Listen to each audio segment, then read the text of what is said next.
ಈಗ ಬಂದುಬಿಡಿತಲ್ಲ, ಮುಂದೆ ಒಳ್ಳೆ ಬಿತ್ತನೆ ಕಾಲ, ಬೆಳೆ ಕಾಲ ಬೇಕಾದಾಗ ಬರಲ್ಲ. ಅಕಾಲದಲ್ಲಿ ಮಳೆ ಬಂದರೆ ಸಕಾಲಿ ತೊಂದರೆ ಆಗ್ತದೆ. ಈ ಸರಿ ಅಂಥದ್ದು ಏನಿಲ್ಲ, ಸಮತೋಲನ ಆಗ್ತದೆ. ಇನ್ನೂ ಜಲಪ್ರಳಯ ಇದೆ, ರಾಜ್ಯದಲ್ಲಿ ಜಲಪ್ರಳಯ ಇದೆ. ಇಡೀ ಭಾರತ, ಇವು ಜಗತ್ತಿಗೆ ಇದು. ಸಾಗರದಲ್ಲಿ ಒಂದು ಅಚ್ಚರಿಯ ಸಂಗತಿ ಕಾಣುತ್ತೆ. ಜಲಸ್ಫೋಟ ಅಂತ ಹೇಳಿದ್ದೆ ನಾವು, ಅಲ್ಲಿ ಒಂದು ಆಗ ಲಕ್ಷಣ ಇದೆ. ಈ ಎರಡು ಸೇರಿ ಮನುಷ್ಯರೇ ಮಾಡೋದಲ್ಲಿ. ಕೆಲವೊಂದು ಹೇಳೋಕ್ಕೆ ಹೆದರಿಕೆ ಆಗುತ್ತೆ. ಪರಿಹಾರ ಏನೆಲ್ಲ, ಭಗವಂತನ ಧ್ಯಾನ ಮಾಡಬೇಕು ಅಷ್ಟೇ. ಯಾವ ಪೂಜೆ ಪುರಸ್ಕಾರದಿಂದ ಏನು ಉಪಯೋಗ ಆಗಲ್ಲ. ನೇರವಾಗಿ ಭಗವಂತನ ಧ್ಯಾನ ಮಾಡೋದೇ ಮುಖ್ಯ. ನೆನೆಸ್ಬೇಕು ಭಗವಂತ. ಸೂಳೆಯ ಮಗನುಟ್ಟಿ ಆಳುವನು ಮುನಿಪುರವ, ಯುದ್ಧವಿಲ್ಲದ ಮಡಿಯೇ ಪುರವಲ್ಲ ಕೂಳಾದೀತು. ವಿಷ್ಣು ವಾಮಾವತಾರದಲ್ಲಿ ವಾಮನ ಭೂಮಿ ಕೇಳಿದ, 3 ಅಡಿ ಭೂಮಿ ಕೇಳಿದ, ಎಲ್ಲ ಉಳಿತು. ಅಮೇರಿಕಾ ದೇಶದಲ್ಲಿ ಅಲ್ಲೇ ತುಳಿದವನ್ನ ವಿಷ್ಣು ವಾಮಾವತಾರದಲ್ಲಿ ಬಲಿಯ. ಅದನ್ನು ಮುನಿಪುರ ಅಂತ ಕರೆದರು.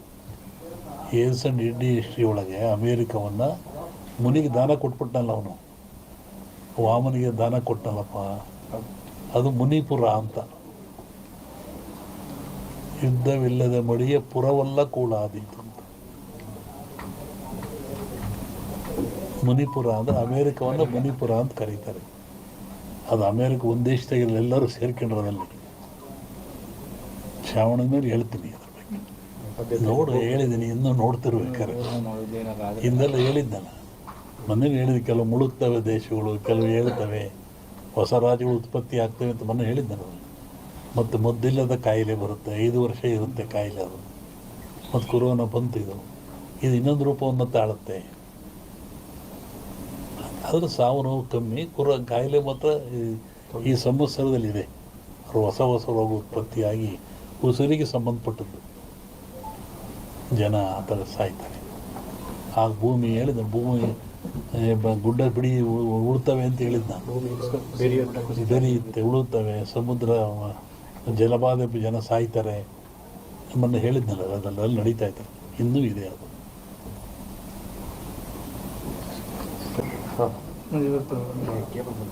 ಹೇಳಿ. ಸಚಿವರು ಭೇಟಿ ಕೊಟ್ಟವರು, ಕೇಂದ್ರ ಸಚಿವರಾದ ಅವರು ಸೋಮಣ್ಣವರು ಸುಮಾರು 30-40 ವರ್ಷಗಳಿಂದ ಇಲ್ಲಿಗೆ ಬರ್ತಾ ಇದ್ದಾರೆ. ಅವರು ಏನು ಅಧಿಕಾರದಲ್ಲೇ ಇದ್ದಾಗ, ಜನತಾ ಬಜಾರ್ನಲ್ಲಿ ಕೆಲಸ ಮಾಡ್ತಿದ್ದಾಗ ಇಲ್ಲೇ ಬಂದು ಉಳ್ಕೊಂಡು ಹೋಗ್ತಾಯಿದ್ರು. ಅವರಿಂದ ಮಠದ ಮೇಲೆ ಭಕ್ತಿಯಿಂದ ನಡ್ಕೊಳ್ತಾ ಇದ್ದಾರೆ. ಮೊನ್ನೆ ತುಮಕೂರ ಗೆದ್ದೆ ಮಂತ್ರಿ ಆದೇ ಬರೋಕ್ಕಾಗಿಲ್ಲ, ಮಠಕ್ಕೆ ಬರ್ತೀನಿ ಅಂತವ್ರು ಅದನ್ನೇ ಬಂದರು. ಈಗಲೂ ಅದನ್ನೇ ಹೇಳ್ತಾಯಿದ್ರು, ನಾನು ಜೀವನದಲ್ಲಿ ಮಠ ಬರ್ತಿಲ್ಲ, ಏನಾರ ಅನ್ನ ತಿಂದು ಇಲ್ಲಿಂದ ನಾನು ಭಕ್ತ ಬಂದು, ನಾನು ಭಕ್ತಿಯಿಂದ ಬಂದಿದ್ದೀನಿ, ಮಂತ್ರಿಯಾಗಿ ಬಂದಿಲ್ಲ, ಶಿಷ್ಯನಾಗಿ ಬಂದಿದ್ದೀನಿ ಅಂತ ಹೇಳಿದರು. ಹಂಗೆ ಅವ್ರು ಒಳ್ಳೇದಾಗಲಿ, ಯಶಸ್ಸಾಗಲಿ ಅಂತ ಹಾರೈಸ್ತೀವಿ.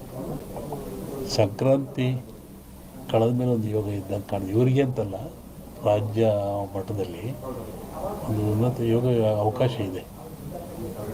ಹೋಗಿದ್ದಾನಲ್ಲ, ಅದು ರಾಜ್ಯದ ಮಟ್ಟದ್ದು. ನಿಮ್ಮ ರಾಜ್ಯದ ಮಟ್ಟಕ್ಕೆ ಸಂಕ್ರಾಂತಿ ಮೇಲೆ ರಾಜಕೀಯ ವಿಪ್ಲವ ಆಗೋ ಲಕ್ಷಣ ಇದೆ. ನಾನು ಮೊದಲೇ ಹೇಳಿದ್ದೆ, ಯುದ್ಧಗಳಾಗ್ತದೆ, ಜಲಪ್ರಳಯವಾಗ್ತದೆ, ವಾಯುಪ್ರಳಯ ಆಗ್ತದೆ, ಭೂಪ್ರಳಯವಾಗ್ತದೆ, ಎಲ್ಲ ಜನ ಸಾಯ್ತಾರೆ, ಆಕ್ರಮಣ ಹೆಚ್ಚಾಗ್ತವೆ, ಮೇಘ ಸ್ಫೋಟ ಆಗ್ತದೆ ಅಂತ ಹೇಳಿದ್ದೆ ನಾನು. ಇನ್ನೂ ಒಂದು ಮೇಘ ಸ್ಫೋಟ ಆಗೋದ್ರಿದೆ, ಊಹಿಸಲಾರದ ಒಂದು ದುಃಖ ಈ ಭಾರತಕ್ಕೆ ಬರ್ತದೆ.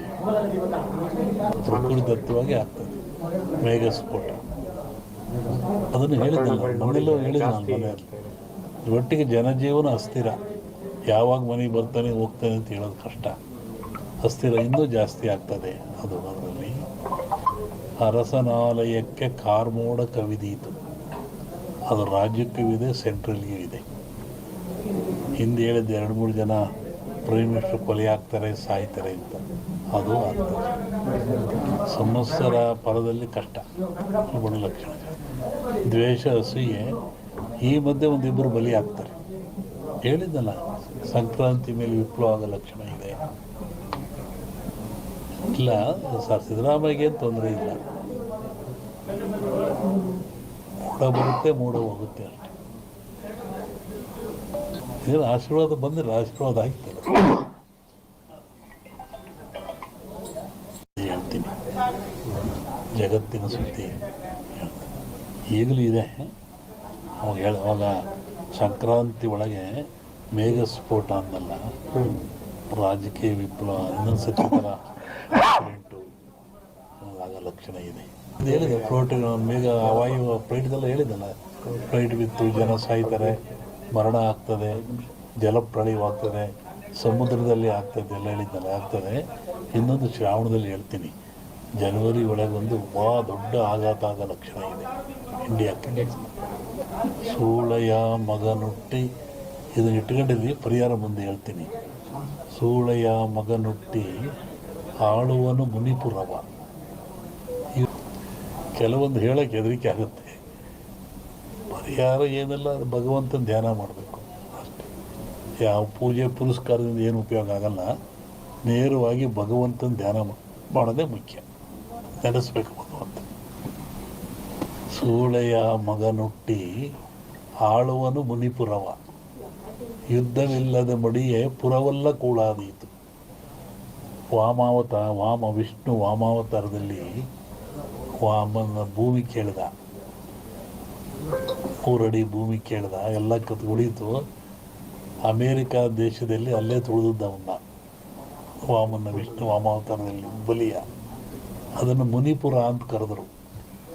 ಏನ್ಸಂಡ್ ಇಂಡಿಯನ್ ಹಿಸ್ಟ್ರಿ ಒಳಗೆ ಅಮೇರಿಕವನ್ನು ಮುನಿಗೆ ದಾನ ಕೊಟ್ಬಿಟ್ನಲ್ಲ ಅವನು, ವಾಮನಿಗೆ ದಾನ ಕೊಟ್ಟನಲ್ಲಪ್ಪ, ಅದು ಮುನಿಪುರ ಅಂತ. ಯುದ್ಧವಿಲ್ಲದ ಮಡಿಯ ಪುರವಲ್ಲ ಕೂಳಾದೀತು ಅಂತ. ಮುನಿಪುರ ಅಂದರೆ ಅಮೇರಿಕವನ್ನು ಮುನಿಪುರ ಅಂತ ಕರೀತಾರೆ. ಅದು ಅಮೇರಿಕ ಒಂದು ದೇಶದಾಗಿರಲಿ, ಎಲ್ಲರೂ ಸೇರ್ಕೊಂಡಿರೋದಲ್ಲಿ. ಶ್ರಾವಣದ ಮೇಲೆ ಹೇಳ್ತೀನಿ ಅದ್ರ ಬಗ್ಗೆ. ಹೇಳಿದ್ದೀನಿ, ಇನ್ನೂ ನೋಡ್ತಿರ್ಬೇಕಾರೆ. ಹಿಂದೆಲ್ಲ ಹೇಳಿದ್ದಲ್ಲ, ಮೊನ್ನೆ ಹೇಳಿದ, ಕೆಲವು ಮುಳುಗ್ತವೆ ದೇಶಗಳು, ಕೆಲವು ಹೇಳ್ತವೆ, ಹೊಸ ರಾಜ್ಯಗಳು ಉತ್ಪತ್ತಿ ಆಗ್ತವೆ ಅಂತ ಮೊನ್ನೆ ಹೇಳಿದ್ದೆ.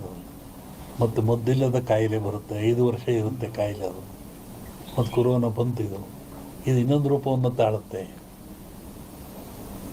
ಆದರೆ ಸಾವು ನೋವು ಕಮ್ಮಿ, ಕಾಯಿಲೆ ಮಾತ್ರ ಈ ಸಂವತ್ಸರದಲ್ಲಿದೆ.